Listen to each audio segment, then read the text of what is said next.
Hare Krishna, welcome to today's Srimad Bhagavatam class. Before we start our Srimad Bhagavatam class, let's do a simple Mangala Charana.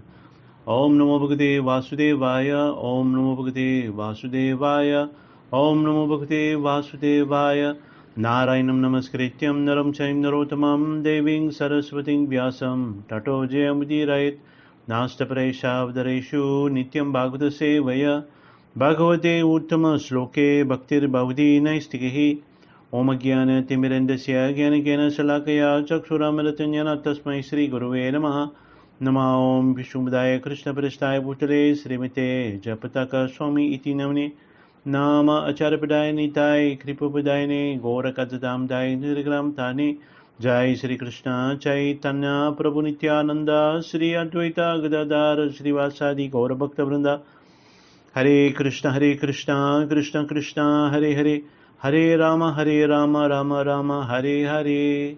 Welcome everyone to today's Srimad Bhagavatam class. Today we are reading from Srimad Bhagavatam Canto 12, chapter number 9. Chapter entitled Markandeya Rishi sees the illusory potency of the Lord. So in this chapter we will hear how Markandeya Rishi, after requesting from the Lord to show him what is his illusory potency, he sees the vision of this illusory potency. So let's begin with text number 1. Sutta Goswami said, the Supreme Lord Narayana, the friend of Nara, was satisfied by the proper glorification offered by the intelligent sage Markandeya. Thus the Lord addressed that excellent descendant of Bhrigu. Text number 2. The Supreme Personality of Godhead said, my dear Markandeya, you are indeed the best of all learned Brahmanas. You have perfected your life by practicing fixed meditation upon the Supreme Soul, as well as by focusing upon me, your undeviating devotional service, your austerity, your study of the Vedas, and your strict adherence to regulative principles. Text number 3. We are perfectly satisfied with your practice of lifelong celibacy. Please choose whatever benediction you desire, since I can grant you your wish. May you enjoy all good fortune. Text number 4. The sage said, O Lord of Lords, all glories to you. O Lord Achyuta, you remove all distress for the devotees who surrender unto you. That you have allowed me to see you is all the benediction I want. Text number 5. Such demigods as Lord Brahma achieve their exalted position simply by seeing your beautiful lotus feet, after their minds had become mature in yoga practice. And now, my Lord, you have personally appeared before me.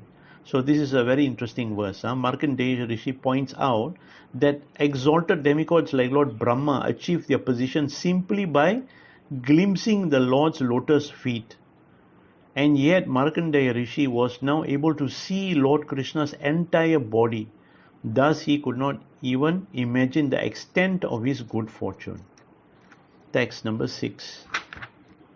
O lotus-eyed Lord, O crest jewel of the renowned personality, although I am satisfied simply by seeing you, I do wish to see your illusory potency, by whose influence the entire world, together with its ruling demigods, consider reality to be materially variegated. So here is the request by Markandeya Rishi. He is requesting that he wants to see the illusory potency of the Lord. This is very important to him because he sees that living entities, they accept this illusory potency as a reality. A conditioned soul sees the material world to be constituted of independent, separate entities. Actually, all things are united, being potencies of the Supreme Lord. Markandeya Rishi is curious to witness the exact process by which Maya, the Lord's bewildering potency, casts living beings into illusion. Text number 7. Sutta Goswami said, O wise Saunaka, thus satisfied by Markandeya's praise and worship, the Supreme Personality of Godhead smilingly replied, so be it, and then disappeared from his hermitage at Badarikasrama. So here, it is curious to see that the illusory energy of the Lord sometimes develop into sinful material desires. Nonetheless, to please his devotees, Markandeya, the Lord granted his request. Just as a father who cannot convince his son to give up pursuing a harmful desire may let him experience some painful reaction so that he will then voluntarily give up this sinful desire. Thus, understanding that what would soon happen to Markandeya, the Lord smiled as he prepared to display the illusory potency to him. Text number 89. Thinking always of his desire to see the Lord's illusory energy, the sage remained in his ashram, meditating constantly upon the Lord within fire, the sun, the moon, water, the air, the earth, lightning, and his own heart, and worship him with paraphernalia conceived in his mind. But sometimes, overwhelmed by waves of love for the Lord, Markandeya would forget to perform his regular worship. So here, it is apparent from this verse that Markandeya Rishi was a great devotee of Lord Krishna. Therefore, he wanted to see the illusory energy of the Lord, not to fulfill some material ambition, but to learn how his potency is working. Text number 10. O Brahmana Saunaka, best of the Brigus, one day while Markandeya was performing his evening worship on the bank of the Pushpabhadra, a great wind suddenly arose. Text number 11. That wind created a terrible sound and brought in its wake fearsome clouds that were accompanied by lightning and roaring thunder, and that poured down on all sides torrents of rains as heavy as wagon wheels. Text number 12. Then the four great oceans appeared on all sides, swallowing up the surface of the earth with their wind-tossed wave. In these oceans were terrible sea monsters, fearful whirlpool, and ominous rumbling. Text number 13. The sage saw all the inhabitants of the universe, including himself, tormented within and without by the harsh winds and the bolts of lightning, the great waves rising beyond the sky. As the whole earth flooded, he grew perplexed and fearful. Text number 14. Even as Markandeya looked on, the rain pouring down from the clouds filled the ocean more and more until that great sea, its water violently whipped into terrifying waves by hurricanes, covered up all the earth's islands, mountains, and continents. Text number 15. The water inundated the earth, outer space, heavens, and the celestial region. Indeed, the entire expanse of the universe was flooded in all directions, and out of all its inhabitants only Markandeya remained. His matted hair scattered, the great sage wandered about alone in the water as if dumb and blind. Text number 16. Tormented by hunger and thirst, attacked by monsters, makaras and timingila, fish, and battered by the winds and the waves, he moved aimlessly through the infinite darkness into which he had fallen. As he grew increasingly exhausted, he lost all sense of direction and could not tell the sky from the earth. Text number 17 and 18. At times he was engulfed by great whirlpool. Sometimes he was beaten by mighty waves, and at other times the aquatic monster threatened to devour him as they attacked one another. Sometimes he felt lamentation, bewilderment, misery, happiness, or fear, and at other times he experienced such terrible illness and pain that he felt himself dying. Text number 19. Countless millions of years passed as Markandeya wandered about in that deluge, his mind bewildered by the illusory energy of Lord Vishnu, the Supreme Personality of Godhead. Text number 20. Once, while wandering in the water, the Brahmana Markandeya discovered a small island, upon which stood a young banyan tree bearing blossoms and fruits. Text number 21.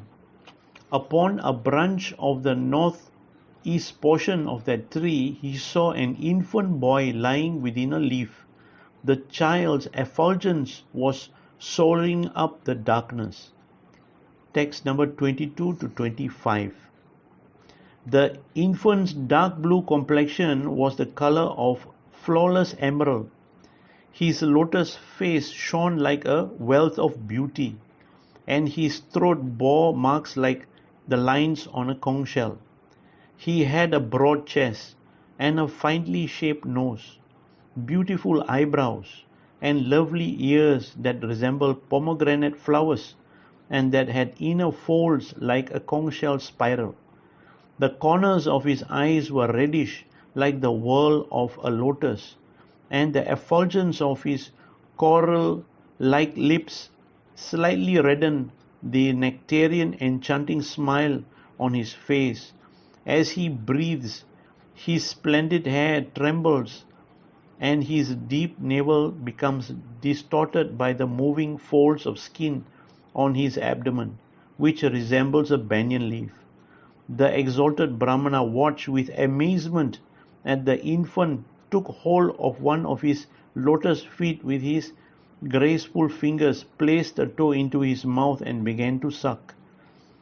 So here the young child was the Supreme Personality of Godhead.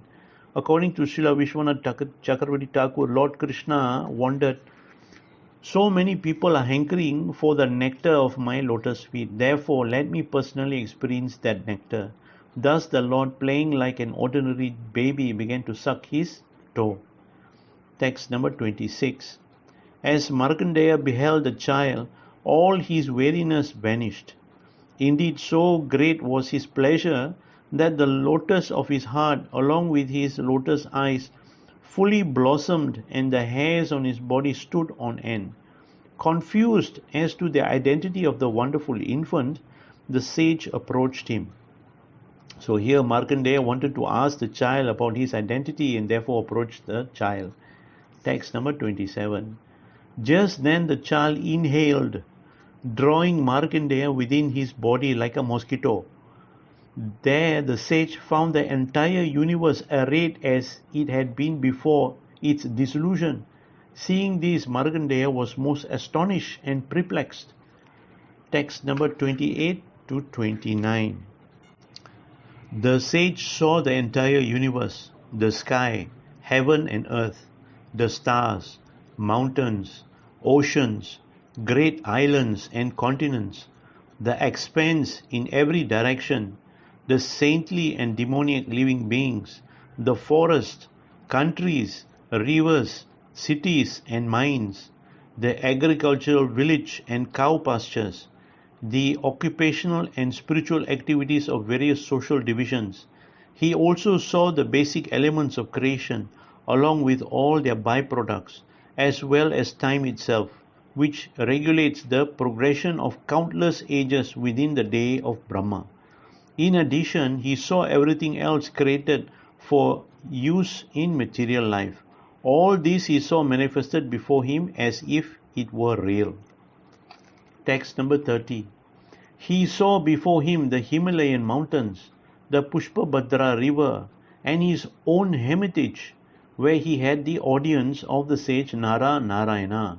Then, as Markandeya beheld the entire universe, the infant exhaled, expelling the sage from his body and casting him back into the ocean of dissolution. Text number 31 to 32. In that vast sea, he again saw the banyan tree growing on a tiny island and the infant boy lying within the leaf. The child glanced at him from the corner of his eyes with a smile imbued with nectar of love. Markandeya took him into his heart through his eyes. Greatly agitated, the sage ran to embrace the transcendental personality of Godhead. Text number 33. At that moment, the Supreme Personality of Godhead, who is the original master of all mysticism and who is hidden within everyone's heart, became invisible to the sage, just as the achievement of an incompetent person can suddenly vanish. Text number 34. After the Lord disappeared, O Brahmana, the banyan tree, the great water, the dissolution of the universe, all vanished, as well as in an instant Markandeya found himself back in his own hermitage, just as before. Thus ends the purport of the humble servant of His Divine Grace, A.C. Bhaktivedanta Swami Srila Prabhupada, to the 12th canto, 9th chapter, Srimad Bhagavatam, entitled Markandeya Rishi sees the illusory potency of the Lord.